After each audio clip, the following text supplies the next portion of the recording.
मैं समझ नहीं पा रहा हूँ कि लखनऊ क्षेत्र में जो कसमंडी का मामला हिंदू बनाम मुस्लिमों के बीच में चल रहा है, तो उसमें हिंदू समाज के पासी जात के कुछ युवकों के द्वारा समाजवादी पार्टी के पासी समाज के सांसद विधायक के ऊपर आरोप प्रत्यारोप लगातार लगा रहे हैं। उनके पास डेलीगेशन भेजने का कार्य कर रहे हैं, उनको पत्र लिखने का कार्य कर रहे हैं। कुल मिला जुला के उनकी मानसिकता यही है कि वो लोग भी रोड पे उतरे और मेरा साथ दें।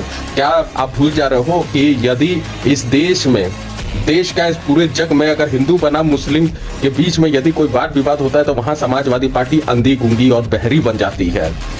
गाजियाबाद बकरीद का मामला आप भूल गए, जहां पे एक हिंदू युवक जिसका नाम सूर्या चौहान है, वहां पे एक असद नाम के लड़के द्वारा उसकी चाकू गोद की हत्या कर दी जाती है, जहां पे समाजवादी पार्टी के राष्ट्रीय अध्यक्ष अखिलेश यादव जी का कोई भी बयान या कोई भी प्रतिक्रिया नहीं आती है। वहीं जौनपुर में यदि उनके समाज का लड़का रवि यादव का पुलिस मुठभेड़ में एनकाउंटर कर दिया जाता है तो अगले ही दिन उनका प्रेस कॉन्फ्रेंस हो जाता है कि उत्तर प्रदेश में फर्जी एनकाउंटर किया जा रहा है। मैं ये नहीं कह रहा हूं कि आप पूरे इस्लाम संप्रदाय को आप गलत कहिए, लेकिन जो गलत है वहां पे आप गलत का साथ मत दीजिए, सही का साथ दीजिए।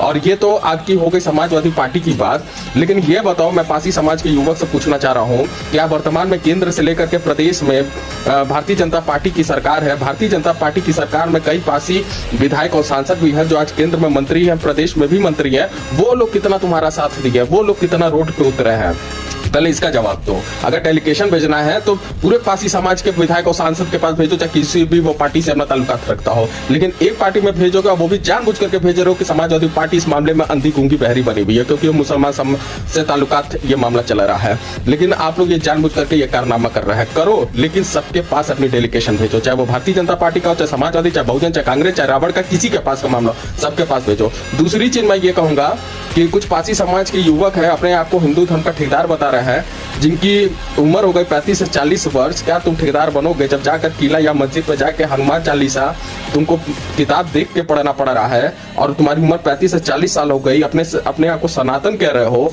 और तुमको किताब देख के पढ़ना पड़ रहा है। 40 वर्ष की उम्र में तुमको हनुमान चालीसा नहीं याद है, जो कि हिंदू धर्म का एक सबसे बेसिक मंत्र है, तो तुम सामाजिक लड़ाई लड़ोगे या राजनीति तुम करोगे और हिंदू धर्म का तुम ठेकेदार बनते हो। ये तुम्हारा जो स्तर है, तुम्हारी शिक्षा का स्तर, ये लोगों को समझ में आ रहा है कि किस तरीके की शिक्षा तुमने ग्रहण की है। और ये जो आप लोगों के पीछे ये जो युवक पासी समाज के घूम रहे हैं, मैं उनको सलाह देना चाह रहा हूँ कि इन सब चक्करों में मत पड़ो। ये सब 4 दिन की चांदनी फिर अंधेरी रात है, जाकर फॉर्म भरो, नौकरी चाकरी करो, लोग के चक्कर में पड़ोगे, बर्बाद हो जाओगे, बर्बाद के सिवाय और कुछ मिलेगा नहीं। ये भरपूर रूप से तुम लोगों को बर्बाद करने का एक षड्यंत्र रचा गया है। बहुत बहुत धन्यवाद, नमस्कार।